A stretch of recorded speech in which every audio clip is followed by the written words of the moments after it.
முதல் நோக்கம் சம்பாதிப்பதற்கு உங்கள் குழந்தைகளுக்கு நீங்கள் சொல்லிக் கொடுங்கள். அடித்து சொல்லுகிறேன், கோடி ரூபாய் இல்லாவிட்டாலும் கூட ஒரு கோடீஸ்வரன் என்ன வாழ்க்கை வாழ்றான்னு அல்ல அந்த பிள்ளைக்கு தருவான். எழுதி வச்சுக்கோங்க. ஒருத்தன் சம்பாதிக்கிறதுனுடைய முதல் நோக்கம், நீ ஆபீஸ்ல வேலை செய், சொந்தமா கடை வச்சிரு, என்னமா நீ மேனேஜர் ஆயிரு அல்லது கூலியாள் ஆயிரு.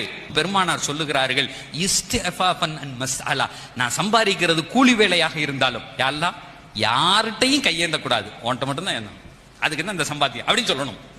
எப்படி சொல்லணும்? என் மரணம் வரை நான் பெற்ற பிள்ளையிடத்தில் கூட எனக்கு இது வேணும் கேட்கவே கூடாது, நீ தந்தா போதும். சொல்லி பாருங்களேன், கடைசி நேர தண்ணி வரை உங்களுடைய வாயில் இறைவன் ஊற்றுவான். நல்லா ஒண்ணு புரிஞ்சுக்குங்க, நீங்க வச்சிருக்க காசுகளும் படிப்பையும் கொண்டு இந்த உலகத்துல வாழ முடியாது. அல்லாஹ் நாடணும்.